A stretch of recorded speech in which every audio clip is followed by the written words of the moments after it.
Hi guys, so one of my favorite cocktails ever that I go back to all of the time is the Manhattan. It's one of those ones that's just really simple, but so delicious and always a really good way to end a night. But because of its popularity, there are lots of different variations on the Manhattan. Some of them have been around for a while, and then some of them are a little bit more kind of modern iterations. So I thought that we would look at three of the kind of most popular ones. So you've got the Brooklyn, which is an older version, and then from that there were a couple named after different neighborhoods in Brooklyn. So there's a Red Hook and the Greenpoint, both of which were made at Milk and Honey in the early 2000s. So I'm gonna do all of them, and then we're gonna have a little taste through and see which is my favorite. So let's get started. So obviously New York, very much known for its rye in that part of the country. So all of these are rye based. You can make them with bourbon if you prefer something a bit sweeter, but that real kind of spiciness is a good, nice backbone to all of these drinks. So we're gonna go in with 45 mils of rye. I'm using a little local legend here from the gospel, but whatever your favorite cocktail rye is. Then this one actually uses some dry vermouth, which is quite interesting. It really brings out that more kind of grassy herbal flavor that you get in rye, which I enjoy. So 20 mils of that. Now this is my recipe. There are definitely other recipes out there that do it a little bit differently. But yeah, I just find this is quite a nice balance. Then we've got some maraschino liqueur, so a little quite kind of drying cherry liqueur. So it adds a bit of sweetness, but a bit of length as well. So it's 15 mils of that. And then the last ingredient is, I guess, the bit that's a little bit special is this, the Amer Picon. So it's a French aperitif, so kind of fortified and aromatized wine. It's really juicy and orange. It's not the easiest to get a hold of everywhere. I know definitely in Australia, you can find it, but it's pretty niche. So if you can't get your hands on this, then a couple of dashes of Angostura and a couple of dashes of orange bitters is usually what I use to kind of even that out. But if you can get a hold of it, then it gives a nice excuse to drink as many Brooklyns as you can until the bottle's finished. So we've got 15 mils of that going in. And this has like quite a nice caramel sweetness to it as well. So should balance out quite nicely with the dry and spicy rye and the dry vermouth. Then we're just gonna add in some ice and give it a stir.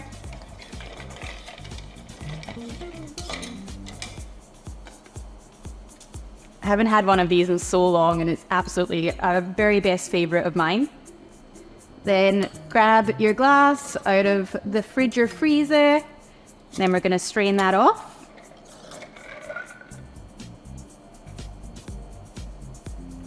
And then garnish with a little maraschino cherry. I like to give it a quick rinse first so that it's not super sweet at the bottom. And then I also like to do just a little zest and discard of a little coin of orange, just to kind of lift that Amer Picon in there, but you don't need to actually pop it in. And there we have a Brooklyn. So rich. Definitely kind of on the sweeter side for this style, despite the dry vermouth, because you do have the maraschino and the Amer Picon in there. But yeah, it's just very kind of indulgent late night drinking. If you have not tried this yet, I very much recommend it. The Brooklyn, so now you know. So the next one that we have coming up is the Red Hook. This one was invented by Vincenzo Ero at Milk and Honey in around 2003. And it uses Punt. So we're kind of getting all into the complicated Amaros here, I suppose. Punt is interesting. It sort of sits somewhere like between a vermouth and an Amaro, because it is more bitter and more intense than most vermouths. So yeah, quite a kind of specific product, but if it is something that you can find, it's generally not too expensive and is really delicious, and you can kind of use it in both capacities in lots of different cocktails. So actually quite a good one to have in your arsenal there. So this one is a bit closer to your kind of regular specs for a Manhattan. Obviously the Brooklyn got a little bit complicated there with a few different ingredients, but this one you're just going a straight 60 mils of rye, 15 mils of your Punt.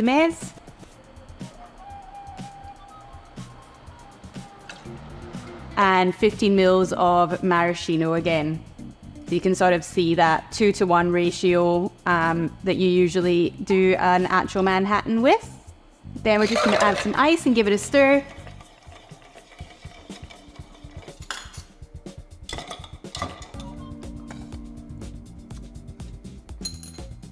Grab your glass out of the fridge or freezer and then pour that in.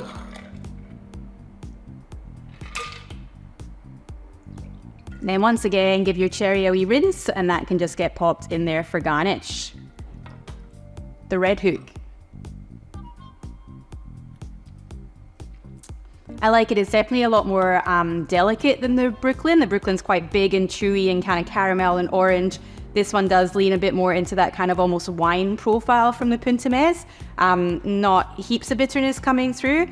So again, still that sort of nice like nightcap. The cherry pops a bit more here. A very good iteration. So good job, Vincenzo. The Red Hook. So now you know.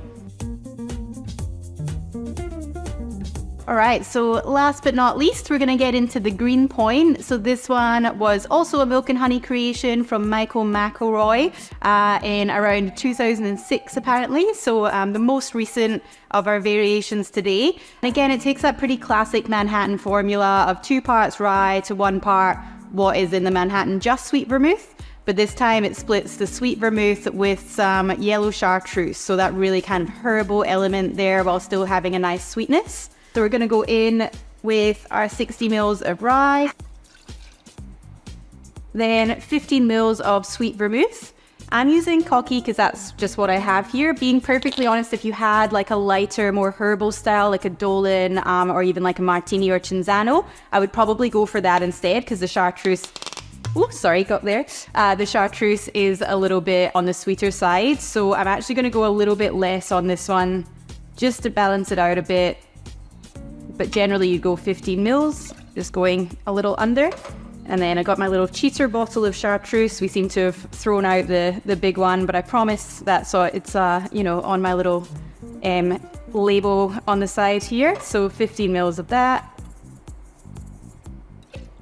And then this has 1 dash each of Angostura and orange bitters. Again, just gives it a bit of backbone, a bit of length through there. Helps pop out all that nice herbal flavor from the chartreuse. And we're just going to add some ice.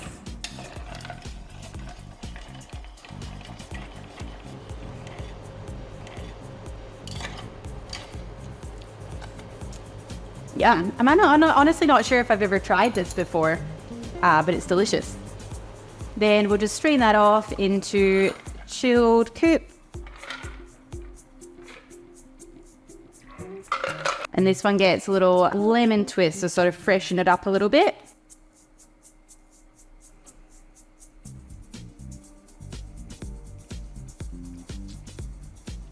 It's really fun, definitely quite different compared to the other two. So it kind of shows how just making those little adjustments and working within a template but switching in and out different fun products can make a world of difference. Really nice and herbal. I probably honestly prefer just having that lemon twist even rather than a cherry because it just brightens everything up and makes it really inviting when you bring it up to your nose. Absolutely delicious. The Greenpoint. So there we have 3 different variations on a Manhattan. Just gonna do them a little side by side and see what I reckon my number 1 is. Do you have to love a Brooklyn? I think I just love Amer Picon, that's a thing. This one's definitely a little bit kind of a lighter style, but still in that, juicy, rich, raisiny and fruity kind of vibe.